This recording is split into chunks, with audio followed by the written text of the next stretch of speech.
Hey, it's Aaron, the Metal Theologian. So, the more of these things I do, the more they feel like they get self-referential, and this is kind of going to be the most egregious of the bunch, I think. Not only as far as like my own shit, but as far as the people I sort of communicate with the most often. And so I got some new arrivals here, and something else that's very special, and we're going to get to that in a moment, but just to sort of make the first point right here. This I remember this was sitting around at a local shop here, sort of collecting dust, and so when Greeno showed this thing yesterday, I actually went right out and grabbed it. It's priced a little high. I was a little unhappy with that, especially because they wouldn't like haggle with me, but whatever, it's the way it goes. It's part of the game. You win some, you lose some, right? So fuck it, I bit the bullet. Because if I say something like, I think the shrapnel releases suck, and you say, oh, you got to hear this one because that one's actually fantastic, I will go listen to it. So, again, I feel like it's self-referential shit. But here we go. This is actually a Roadrunner press, but, it has the shrapnel copyright info on it and whatever else. So, I haven't actually listened to this whole thing yet, but I did a little needle drop, listened to a couple minutes worth, and what I heard sounded fucking fantastic. It really did. It sounded great in the background of Greeno's video, too, so maybe when I get to side 2, it'll sound as lame as that Steeler record sounds to me. Sorry, guys. But, so far, I'm pretty stoked about this one, and if it really rips my face off one way or the other, I'll report back. But as things stand right now, having only sampled it, I'm pretty satisfied to have bought a perfectly enjoyable record, because not every record has to be the greatest album of all time, and a shrapnel release, no less. So there we go. So it's funny. I've been a Uriah Heep fan for like years and years and years, and but I used to have all these weird hang-ups, and some of them have carried through with me like to adulthood, and one of them was that I was only interested in Uriah Heep like with the original singer and like the original lineup. So I was fucking all over Uriah Heep. I mean, I still love the first 5 albums and shit, and I always have, but it was like I wouldn't really give the later ones a chance because I don't know, because when David Byron left, like for some reason I just wasn't willing to do it anymore. It's inexplicable to me now, but at the time, I don't know, it seemed to make sense. So there's some kind of latecomers to my collection, one of which I just gripped yesterday, along with that other one, and I'm actually pretty happy. I've been sort of keeping an eye out for this one, but because even though it turns up occasionally, what I was looking for is the gatefold. Fuck. There we go. So, and there's the inside. It actually has a cool insert in it too, with German tour dates and shit like that. But yeah, man, it's fucked up. I mean, sort of ironically, is what got me back interested in this band was Lucifer's Friend. And it feels kind of stupid to be like, oh, I needed Lucifer's Friend to turn on to fucking Uriah Heep, right? But John Lawton from 1970, that first fucking record, is awesome. It's a great performance, And for some reason, I loved Uriah Heep, but I loved John Lawton, but I never was like willing to put the two together. So, I don't know, man. It's kind of dumb, I suppose, but live and learn. And the good news is I can get a record like this now, which I've actually, believe it or not, never owned on vinyl before. Out of the fucking 5,000 or 6,000 records I've owned over the years, this one I don't believe has ever been in the batch. So now I have it. I have sampled this thing, and what I've heard off it, I've loved, or at least liked a lot. It's not Look at Yourself, but that's not fair anyway, because Look at Yourself is my favorite Uriah Heep record, because it sounds like the most like Deep Purple, so fuck it. And anyway, I'm stoked to have this. Speaking of Deep Purple, by the way, little fucking shout out to Steve for showing this record like literally the day that I bought a copy, just coincidentally. So anyway, speaking of Deep Purple, I've been a Deep Purple fan since I was like 12, no shit. It's funny because my older kid, my producer Spencer, just turned 13, and when I was his age I already had the copy of Deep Purple and Rock that I still own. And when I was into that shit, I was like all over it, and like every single record I would like listen to until I assimilated it. I would even sit through shit like their fucking terrible ass version of like Help. I don't know what the fuck they were thinking when they did that. And shit like that. I mean, right now I really don't care for those first couple records. They just sound kind of too 60s hippy dippy for me and shit. And I really like the third one a lot, actually. And I think they did a bang up job with that Donovan cover too.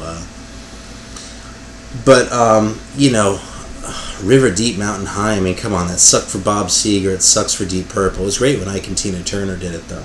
But then Tina Turner's that's a whole other conversation. Anyway, so at that point, I would like listen to all these other records. I listened to the Coverdale records. I listened to the Whitesnake records, right? Because they was Deep Purple related, and I'd go out there and fucking freak out over all that shit. I even tried to see Whitesnake on the 1987 tour. I had a ticket, in fact, but he canceled the leg of the tour because he had like a fucking stomach bug or something like that. So I ended up trading it for an AC/DC ticket, who I did see with Dokken as the opening act. Oh, what tour was that? Probably Who Made Who or something like that. Anyway, hard to believe they toured on that, though. Anyway, I got out of the shit then later on, you know, sort of, you know, cocooned back in when I got out of, like, metal. You know, in the late 80s, I kind of did the whole thing. You know, Guns N' Roses was big, and I just wrote off, like, not all hard rock and shit, but, like, any kind of experimentation, all the metal that I love so much now. Not all of it, just like, more exploration. I was like, Guns N' Roses, it was like, fuck Guns N' Roses, fuck Poison, fuck all that shit that's on MTV, and fuck death metal too, by the way. Actually, it's a little earlier than death metal, but by the time that came around, I just wasn't interested. So I had to go back and like retroactively find this shit, but some of these hang-ups kind of stayed with me. And another one of them was writing off the whole Glam thing, and writing off Whitesnake, and writing off David Coverdale completely, and in my mind, he just kind of became the guy who wasn't as good as Ian Gillan. You know? Well, years later, man, listening to those records again, because I kind of kept those because I'm that big a Deep Purple fan, I still think Stormbringer sucks. And about half of Burn is really good. About half of the remaining half is pretty tolerable. And the rest of it kind of sucks, you know? You know, Come Taste the Band, ironically, of those records is the one that I really kind of came around in a big way. Because what I learned to do with it was quit listening to it as a Deep Purple record. And I was like, if I try and listen to this and I expect it to sound like Deep Purple and Rock or Fireball, I'm going to fucking hate it. Because it's not Fireball, it's not Deep Purple and Rock. But if I listen to that fucking record as just like a 70s hard rock record, it's a fucking fantastic record. You know, there are a couple clunkers on it, like that Ode to G shit, I don't care about that. But there are a lot of really good songs that are at least as good as half the other crap that I've spent 3 times as much money on because it was more obscure. And so here's this fucking record, and how about that? It's a fucking killer.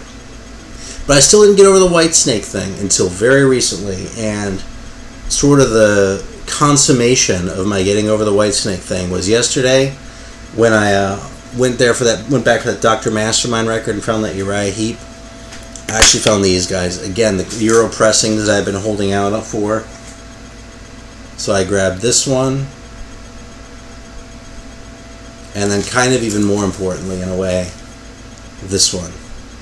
Because I specifically wanted a copy with the white cover, Frank. That's what I had back in the 80s. And that airbrushed one just rubs me the wrong way. And I have enough hang-ups about this fucking band. I've done enough like agonizing and hand-wringing over Whitesnake. I was like, if I'm going to get that fucking thing, it's going to be with this cover.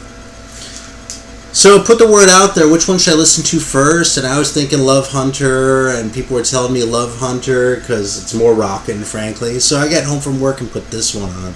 And goddamn if it isn't a fucking fantastic record. Like, it's taken me all this time, like, digging through fucking, like, 70s shit and looking for, like, these obscure gems and shit like that. And all this time, this fucking humble record, not like Slide It In, which people talk about, or fucking Ready and Willing, which is, like, half of the classic Deep Purple lineup almost, well, with David Coverdale, right? This fucking early-ass record that's, like, not really completely formed. It has a goddamn Beatles cover on it. But this thing just sounded fucking awesome to me. So what can I say? I am a new, like, Whitesnake convert, and kind of have a convert zeal to a certain degree, although I probably won't proselytize too hard. I mean, they really did some shitty fucking shit later on. Couple other quick new arrivals. These just came in the mail today. I don't even have to say much about these because they've really kind of gotten a fair bit of conversation. Waiting for my fucking camera to focus. First of all, this one. It's the picture disc. Got it directly from Rocks.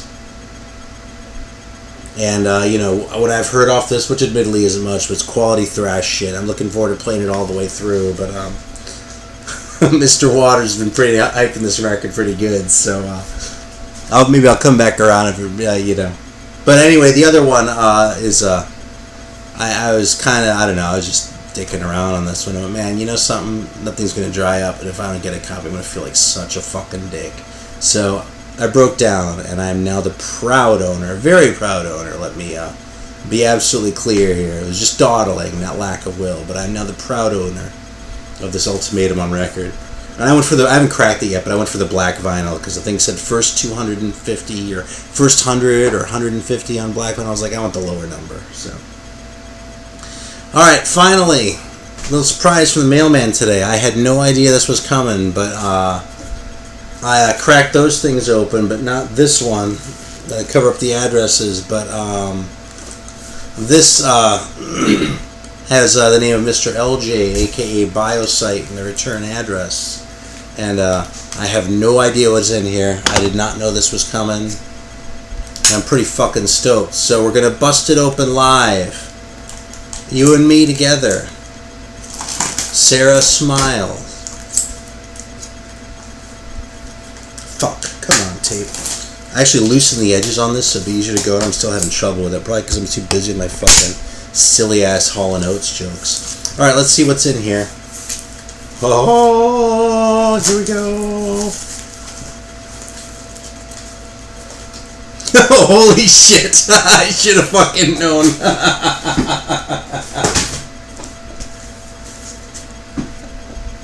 Fucking Doc at the radar station. Oh my god. And I'm hoping you can see that note. I'm going to pull this out. This makes my fucking day. I'm going to play the shit out of this record because I loved what I heard. Oh, fuck. He was smart. Put it on the thing. I didn't give him credit. Okay, look at this. Fuck. God damn. Alright, hang on a sec. Let me get my shit together here. Fucking making an ass out of myself. You're going to think I don't know how to handle records. Alright. Here we go. I hope you can see that. This record sucks. Enjoy. LJ. Fuck the goddamn. There we go. It's in focus. It's fucking so funny, man. Alright, thank you, man. This makes my fucking day. I'll keep an eye out for shit on your wish list, too.